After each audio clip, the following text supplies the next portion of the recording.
Building fortifications. The Nephite cities of Ammonihah and Noah were subjected to destruction by the Lamanite armies in the past, but because of the instruction of Captain Moroni, they had been rebuilt in part and were fortified to the astonishment of the Lamanites, who became fearful and clueless as to how to overtake these cities that had once been weak, but now were strong.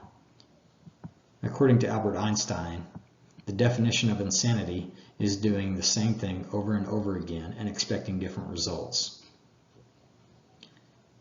In verse 8 and 23 of chapter 49 in Alma, it says, "But behold, to their uttermost astonishment, they were prepared for them in a manner which never had been known among the children of Lehi. Now they were prepared for the Lamanites, to battle after the manner of the instructions of Moroni. Thus the Nephites had all power over their enemies, and thus the Lamanites did attempt to destroy the Nephites until their chief captains were all slain.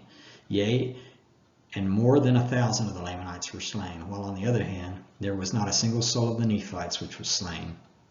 So what specific and different ways can you fortify your life to be better prepared for the attacks of the adversary?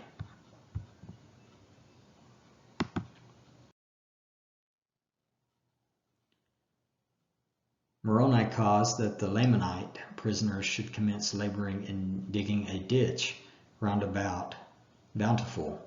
He understood it was easy to guard them while at their labor.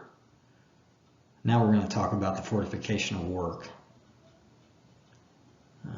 From Captain Moroni's example, we learn that we must work to exhaust temptation and develop a strategy to deal with the forces of temptation. Alma chapter 38, verse 12 says, "See that ye refrain from idleness." The Nephites and Captain Moroni understood this. In 2 Nephi chapter 5, verse 17, it says, "And it came to pass that I, Nephi, did cause my people to be industrious and to labor with their hands."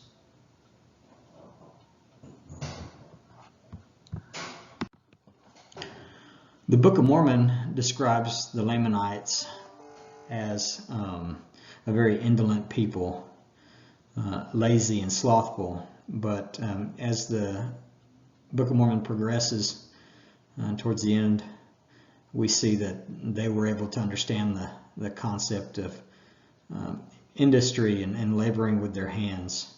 In Alma chapter 62, verses 27 to 29, it says, "Now it came to pass that many of the Lamanites that were prisoners were desirous to join the people of Ammon and become a free people. And it came to pass that as many as were desirous, unto them it was granted according to their desires. Therefore all the prisoners of the Lamanites did join the people of Ammon, and did begin to labor exceedingly, tilling the ground, raising all manner of grain, and flocks and herds of every kind. And thus were the Nephites relieved from a great burden, yea, insomuch that they were relieved from all the prisoners of the Lamanites." President Thomas S. Monson said, "Work will win when wishy-washy wishing won't." So what does your daily routine and schedule look like? What things do you enjoy doing that are productive and taxing?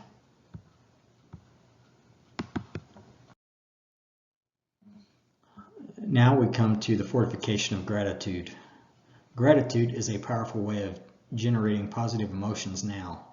Intentionally looking for the interim miracles in the war adds to your faith, and faith enables patience, which is the essence of character. Gratitude is the best inoculation against despair and impatience. So we must look for God's hand in our life daily.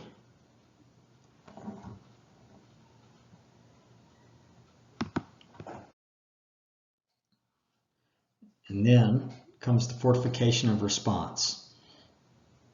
Elder Bednar said in a training with church members in Europe in September of 2011, "We are agents who can act, and that affects everything in terms of how we live the gospel in our daily lives. It affects how we pray, how we study the scriptures, how we worship. There is a difference when one goes to a sacrament meeting essentially as an object waiting to be acted upon.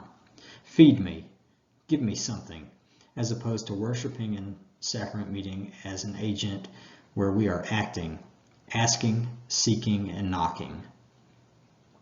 Alma 60 verse 15 says, "For were it not for the wickedness which first commenced at our head, we could have withstood our enemies, that they could have gained no power over us."